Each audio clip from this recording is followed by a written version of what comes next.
One act of kindness created a miracle, but one act of greed destroyed it. The village of Obodoma was a place where laughter was easily carried by the wind. They lived in happiness and harmony, always filled with smiles. People often shared the little they had to their neighbors without being asked.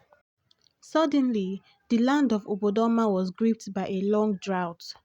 The soil cracked open like broken pots. The men looked sad, hungry, and exhausted. Even pregnant women were forced to go out in search of food. Chidera's mother was heavily pregnant when hunger drove her into the forest one afternoon. After hours of walking, she was weak and dizzy. She found a pawpaw tree standing alone with its dusty leaves. She plucked one pawpaw and sat beneath the tree to rest. Just as she was about to eat, she noticed an old woman standing a short distance away.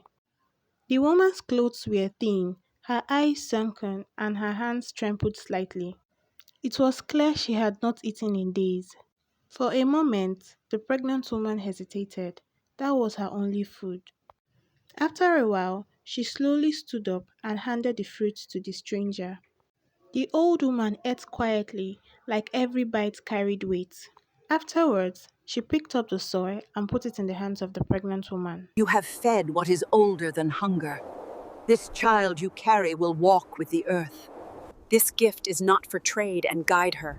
The same power that will lift her above others can also be the reason she falls. Before she could respond, the old woman disappeared. Days later, one night, Chidera was born. Chidera was a peaceful child. She barely cried. The night was warm, like the earth has accepted her. From the day she began to walk, it became clear that she was not like other children. The signs came early. The first appeared when Chidera was 4 years old. A stubborn patch of land behind her mother's hut refused to grow anything.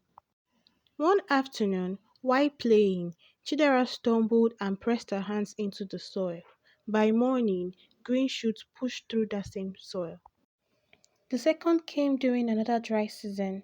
Chidera wandered to the cracked riverbed and drew lines in the dust. Immediately, water began to flow in the river. The villagers were excited. The third came when sickness entered her home. Her mother lay weak. Her breath was shallow. Chidera placed her small hands on the hot floor beside her mother's mat. By dawn, the fever had broken. The villagers said that the earth has accepted her as their mouthpiece. Others said that the earth has sent them a helper. People brought gifts for their little savior the earth has sent to them.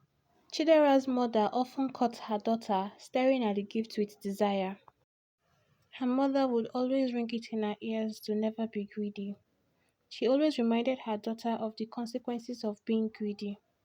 She also prayed her daughter listens and be obedient to her.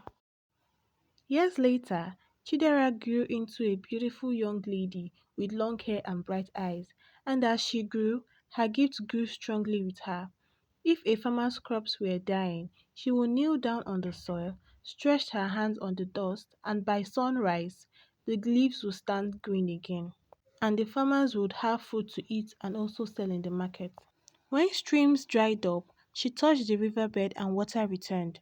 When sickness moved through homes like shadows, she placed her hands on the floor of the hut, and the sick would recover as though the illness never existed. Men and women came from far villages to seek help, and they always came with gifts.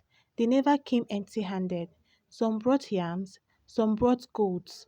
Chidera accepted the gift with a smile and attended to them. Some women came with beautiful wrappers, others came with expensive beads and jewelries.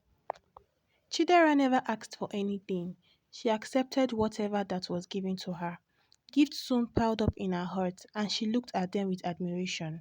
She was surrounded by wealth. She began to notice the way people bowed and also the way they praised her name. But abundance has a way of whispering to the human heart. Slowly, gratitude turned into expectations. She began to expect a gift when someone visits her for help. The first time someone came without a gift, Chidera hesitated. The earth beneath her felt cold. She still helped, but something shifted inside her. Soon after, she began to make demands before placing her hands on the ground. Bring 2 goats. Bring 10 yams. Bring what is worthy of my gift. Then Chidera fixed her price. No gift, no healing, no payment, no miracle. Her hut became the richest in the whole village. As seasons passed, the elders noticed the change in Chidera.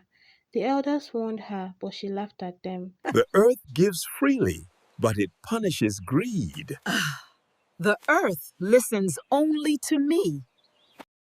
That same night, sleep carried her somewhere else. In the dream, she found herself beneath a withered pawpaw tree. The ground was dry and the air was heavy. The old woman from the forest stood before her, holding an empty fruit peel in her hand. You were warned before you learned to speak. The gift you sell will one day refuse you.